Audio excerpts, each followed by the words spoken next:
So, a big news is coming from CET Cell. They have released the objection tracker for MHCET Law 3 years as pyramid. Now, they did that yesterday on 28th of May.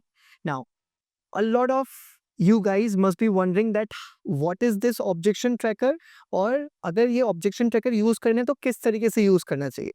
दूसरे question आते हैं कि वो जो objection raise करने के लिए 1000 rupees लेने पड़ते हैं, क्या वो रिफंडेबल रहते हैं या नॉन रिफंडेबल रहते हैं। इस तरीके के सारे क्वेश्चनों को आंसर करने के लिए आज मैं आपके सामने आया हूँ।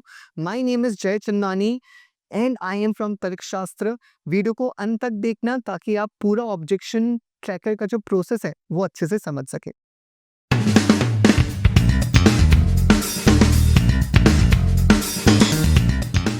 सो आप लोगों को कुछ इस तरीके का मैसेज आया होगा अगर आपने MHCET लॉ 3 इयर्स का एग्जाम दिया है, that dear candidate objection tracker for MAH LLB 3 years CET 2025 is open from 28/5/2025 to 30/5/2025. Please visit cetcell.mahacet.org। ठीक है, तो अगर हम लोग इस वेबसाइट पे जाते तो हमें क्या देखने को मिलेगा। Once we go to this website, हम लोगों को बेसिकली अपना जो पोर्टल है, जो जहाँ से हम लोग अपने आप को रजिस्टर करते हैं, हमें उस पोर्टल पे जाना पड़ेगा। आपका जो रजिस्टर्ड ईमेल आईडी है वो आपको डालना रहेगा और आपको यहाँ पर अपना पासवर्ड डालना पड़ेगा। जैसे ही आप ये स्टेप करते हैं, you reach to this place. ठीक है, यहाँ पर आपको अपना जो पोर्टल है वो दिखेगा, जहाँ पर आपका पूरा जो पोर्टल की जितनी भी अलग अलग चीज़ें हैं वो आपको देखने को मिलेगी। यहाँ पर आपको दिखेगा objection tracker.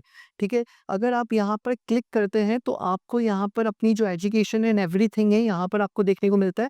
Now the MHCET 3 year law LLB की जो एग्जाम है वो आपको हायर एजुकेशन UG में देखने को मिलता है। यहाँ पर आप क्लिक करेंगे रेज एन ऑब्जेक्शन। जैसे ही आप रेज एन ऑब्जेक्शन पे क्लिक करते हैं, आपको यहाँ पर कुछ इंस्ट्रक्शंस देखने को मिलेंगे। Let me read this instruction for you. पहला इंस्ट्रक्शन जो है that is all question along with their options and the correct answer will be displayed sequentially. तो आपको सिक्वेंशली आपको अपने जो ऑप्शंस जो क्वेश्चंस हैं और उनके आंसर्स आपको देखने को मिलेंगे। Choose the type of objection from the drop down against the respective question. You may write justification or additional information in the corresponding text box for your objection. You may also upload any file as justification to your objection. Once you have marked all objection, you will have to pay online payment of ₹1000 for each objection raised. मतलब अगर 5 question में आपको लगता है गलती है तो आपको हर क्वेश्चन के लिए ₹1000 पे करने पड़ेंगे। मतलब आपको ₹5000 पे करने पड़ जाएंगे। Please validate and confirm your objections before making the final payment. Once the payment is made, no further objection can be added. Hence, please ensure that you raise the objection for all the question before making the final payment.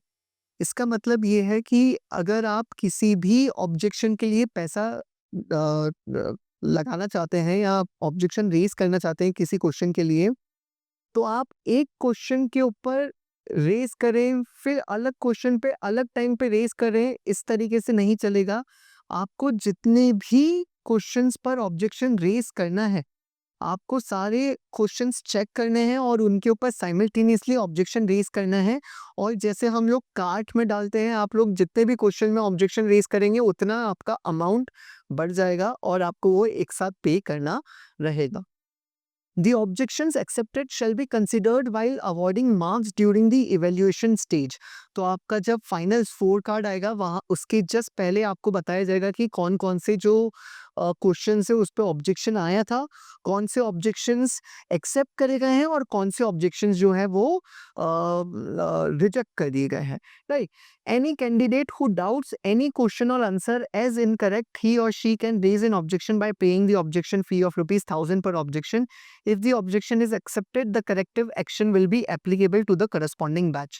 अब आपका let's say आपने objection raise करा, तो क्या sir वो जो objection जिसने raise करा है सिर्फ उसको ही फायदा मिलता है या फिर अगर वो आंसर जो है वो एक्सेप्ट हो जाता है तो पूरी बैच को फायदा होगा? द आंसर इज पूरी बैच को फायदा होगा। तो भले ही किसी एक इंसान ने ₹1000 लगाए हो, ठीक है, उस क्वेश्चन में अगर सच में गलती है और उसका आंसर चेंज होता है तो वो पूरे बैच के लिए जो पूरा स्लॉट है उस सारी बैच के लिए वो आंसर जो है चेंज हो जाएगा। All the objections which will get approved or accepted, the corresponding corrective action will be applicable to all the candidates of the entire batch, irrespective of the fact whether they had raised an objection or not. भले ही उन्होंने objection raise करा हो ना करा हो, अगर किसी ने भी objection raise करा और वो accept हुआ है तो वो पूरी batch के ऊपर applicable होगा। Once you have raised objection and have made the online payment of rupees 1000 for each objection raised objection cannot be changed or cancelled and no refund will be given। अच्छा, आपने 1000 rupees लगाए और आपने गलत question में raise कर दिया तो वो आपके 1000 रुपीज चले जाएंगे, आप रिफंड क्लेम नहीं कर सकते हैं। तो इसलिए अगर आपको किसी भी क्वेश्चन में डाउट है तो प्लीज़ आप कमेंट बॉक्स में डालना कि सर ये वाला स्लॉट है, इस स्लॉट का ये, या फिर आप लोग स्क्रीनशॉट भी डाल सकते हैं या फिर आप क्वेश्चंस जो है वो लिख के डाल सकते हैं ऑप्शन के साथ। हम लोग आपको डेफिनेटली उसका रिप्लाई फटाफट करके देंगे सो दैट आप लोग सही टाइम पे उसको ऑब्जेक्शन रेज कर सकें।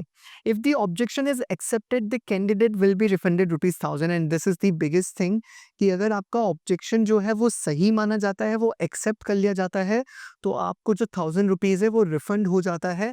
पर यहीं अगर आपने कोई ऑब्जेक्शन रेज करा था और वो रिजेक्ट हो जाता है तो आपको वो 1000 रुपीज़ नहीं मिलेंगे, you will not get any refund for that objection. I hope आपको ये इंस्ट्रक्शन समझ में आए होंगे। अच्छा, ऑब्जेक्शन के लिए कैसे करना है, तो once you have read the instructions आप लोग प्रोसीड पे क्लिक करेंगे तो आपको यहाँ पर अपना जो पेपर है वो देखने को मिलता है। नाउ आई शो यू कि आप लोगों को किस तरीके से अपना जो ऑब्जेक्शन है वो आपको किस तरीके से रेज करना है। तो लेट्स से यहाँ पर आपका क्वेश्चन आईडी है, सेक्शन है, क्वेश्चंस हैं। तो यहाँ पर आपको क्वेश्चन आईडी देखने को मिलेगा लीगल एप्टीट्यूड। अब यहाँ पर आपको इस ये क्वेश्चन आप यहाँ पर पढ़ सकते हैं और यहाँ पर आपको ये इसके ऑप्शंस देखने को मिलेंगे। ठीक है, once you see these options तो आपको यहाँ पर करेक्ट ऑप्शन दिखेगा और यहाँ पर आपको कैंडिडेट का रिस्पॉन्स दिखेगा। लेट मी टेल यू, अगर आपका करेक्ट ऑप्शन और कैंडिडेट रिस्पॉन्स सेम है दैट मीन्स आपको अपने आप को +1 मार्क देना है, आपने वो सही आंसर मार्क करा है। और अगर आपको सही दिया गया है तो आपको ज़्यादा टेंशन लेने की ज़रूरत नहीं है, आपको दूसरे क्वेश्चंस के लिए जाना चाहिए, वो क्वेश्चंस जहाँ पर आपने कुछ गलती करी हो। ठीक है, let's say this is again a question, right. यहाँ पर जो करेक्ट ऑप्शन है और कैंडिडेट रिस्पॉन्स है वो सेम है। ठीक है, तो इस तरीके से आई थिंक यहाँ पर सब सारे ही आपको अभी तो सेम देखने को मिलेंगे। ठीक है, candidate response same same. Okay, जैसे यहाँ पर एक है ना, we have this question and in this question यहाँ पर करेक्ट ऑप्शन जो बता रहा है वो बता रहा है 350108 और यहाँ पर जो कैंडिडेट का रिस्पॉन्स है वो बता रहा है 350105। Now this question if you feel कि यहाँ पर आपका जो ये ऑप्शन है 350105 आपने ये मार्क करा था पर जो करेक्ट है वो बता रहा है A is false but R is true, आपको लगता है नहीं इसमें कुछ दिक्कत है या आपको डाउट है, आप लोग डेफिनेटली हम लोगों को कमेंट बॉक्स में डाल सकते हैं, हम लोग भी आपको बताएंगे कि आपका जो डाउट है वो सही है कि नहीं। वंस यू फील नहीं मेरा जो ऑप्शन है वो सही है तो आपको क्या करना रहेगा, you'll have to go to, आपको बेसिकली यहाँ पर अपना रेज व्यू ऑब्जेक्शन, आपको हर क्वेश्चन के सामने ये रेज व्यू ऑब्जेक्शन देखने को मिलता है। तो आपको ये जो रेज व्यू ऑब्जेक्शन है यहाँ पर आपको क्लिक करना रहेगा। So you will click here. Now यहाँ पर आपको इस तरीके का पॉपअप मेनू खुल जाता है आपके लिए, राइट।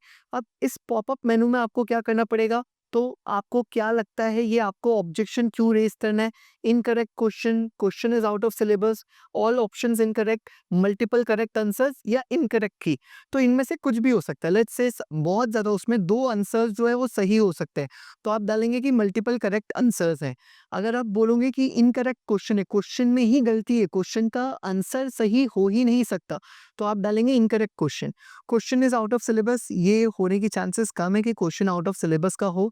ऑल ऑप्शंस इनकरेक्ट, सारे ही ऑप्शंस इनकरेक्ट है, अगेन आप ये वाला ऑप्शन चूज करेंगे। इनकरेक्ट की, अगर आपको लगता है कि जो इन्होंने ऑप्शन करेक्ट ऑप्शन दे रखा है वो गलत है और आपका जो ऑप्शन है वो सही है तो उस केस में आपको डालना रहेगा इनकरेक्ट की। तो आप इनकरेक्ट की डालेंगे, फिर आपको यहाँ पर अपना रीजन बताना पड़ेगा कि आपका क्या रीजन है। लेट्स से कि आपका जो कैंडिडेट ऑप्शन है वो सही है और जो करेक्ट ऑप्शन दिया गया है वो गलत है, फिर आपको उसको थोड़ा बहुत एक्सप्लेन करना पड़ेगा। नाउ यहाँ पर आपको अगर आपको similar kind of question Google पे मिल जाता है, तो आप गूगल सर्च करिएगा, सिमिलर काइंड ऑफ क्वेश्चन अगर वहाँ पर मिल जाता है, तो वहाँ के आप स्क्रीनशॉट लेके, एक्सप्लेनेशन के स्क्रीनशॉट लेके यहाँ पर अपलोड कर सकते हैं, ठीक है? अब यहाँ पर जो सिलेक्ट रेफरेंस और ये सारी चीज़ें, ये आप यहाँ पर ऑफ़िशियल वेबसाइट लिंक डाल सकते हैं और यहाँ पर आप कुछ भी अपलोड कर सकते हैं, क्योंकि necessarily it is not necessarily कि आपको यहाँ पर कोई बुक में आंसर या वो सेम टाइप ऑफ क्वेश्चन मिला हो।